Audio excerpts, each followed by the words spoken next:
Assalamualaikum warahmatullahi wabarakatuh.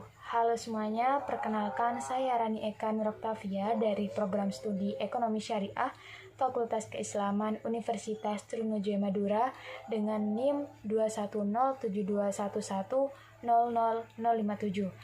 Nah, pada kesempatan kali ini saya akan menjelaskan materi tentang peramalan bisnis. Peramalan bisnis merupakan proses meramalkan atau memprediksi kondisi, tren, dan hasil bisnis di masa depan berdasarkan data dan informasi yang tersedia pada saat ini. Tujuannya untuk membantu perusahaan dalam menentukan keputusan yang baik dan merencanakan strategi secara efektif. Peramalan bisnis melibatkan analisis data historis dan penggunaan metode statistik atau model matematis untuk memproyeksikan variabel penting seperti penjualan, permintaan, biaya, dan pendapatan. Dengan peramalan yang tepat, maka perusahaan dapat menentukan jumlah inventaris yang optimal, menghindari kekurangan atau kelebihan stok, dan mengurangi biaya penyimpanan. Adapun peta konsep dari materi peramalan bisnis terdapat 9 subbahasan, yaitu linear programming, transportation method, regression forecasting, game theory, location theory, Hungarian method, Quine theory, network analysis forecasting, exponential analysis, dan linear programming.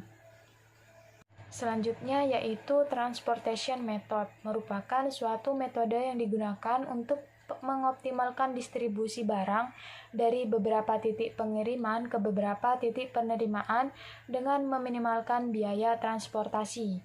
Hal ini penting dalam peramalan bisnis dan perencanaan logistik untuk memastikan bahwa barang yang dikirimkan dengan biaya yang paling efisien dari pabrik ke gudang atau dari gudang ke pelanggan. Tujuannya yaitu untuk mengoptimalkan alokasi sumber daya dalam proses distribusi barang dari beberapa titik pengiriman ke beberapa titik penerimaan, dengan memenuhi permintaan di setiap tujuan dan mematuhi kapasitas di setiap sumber. Adapun kelebihan dari metode transportasi yaitu meminimalkan biaya transportasi, pengoptimalan rute pengiriman, pengoptimalan penggunaan sumber daya yang tersedia, dan peningkatan layanan pelanggan.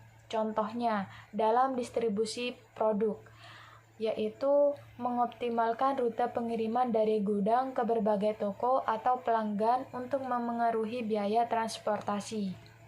Yang ketiga yaitu regression forecasting. Regresi adalah teknik statistik yang digunakan dalam peramalan bisnis untuk menganalisis dan memprediksi hubungan antara variabel yang berbeda. Dalam konteks peramalan bisnis, regression forecasting adalah penggunaan analisis regresi untuk memprediksi nilai masa depan dari variabel yang relevan berdasarkan data historis. Tujuannya yaitu mengembangkan model yang dapat memprediksi nilai masa depan dari variabel yang akan diprediksi berdasarkan data historis dan hubungan antara variabel. Dalam hal ini, bertujuan untuk membantu perusahaan dalam menentukan keputusan yang lebih baik dan strategis mengenai distribusi dan manajemen inventaris. Yang keempat yaitu game theory atau teori permainan, merupakan pendekatan matematis untuk memodelkan dan menganalisis situasi di mana keputusan yang diambil oleh suatu pihak mempengaruhi hasil yang diperoleh dari pihak lain. Dalam konteks peramalan bisnis, teori permainan dapat digunakan untuk memodelkan dan memahami interaksi strategis antara perusahaan dan para pesaing, mitra bisnis, atau bahkan pelanggan. Teori permainan memberikan kerangka kerja untuk memahami dan merencanakan interaksi strategis dalam bisnis, sehingga memungkinkan perusahaan untuk membuat keputusan yang lebih update dan strategis dalam lingkungan yang kompetitif. Selanjutnya yaitu location theory atau teori lokasi, yang merupakan studi ilmu yang akan menjadi dasar dalam analisis ekonomi regional, di mana pemilihan lokasi menjadi faktor penting untuk menghasilkan efisiensi serta efektivitas dalam distribusi dari kegiatan ekonomi. Teori ini meneliti keuntungan dan kerugian dari perubahan dan mempertimbangkan perilaku rasional perusahaan dan rumah tangga, serta respon perilaku yang dipengaruhi oleh berbagai faktor. Teori lokasi dapat digunakan untuk membuat keputusan strategis mengenai tempat terbaik untuk mendirikan fasilitas, toko, atau operasi bisnis lainnya.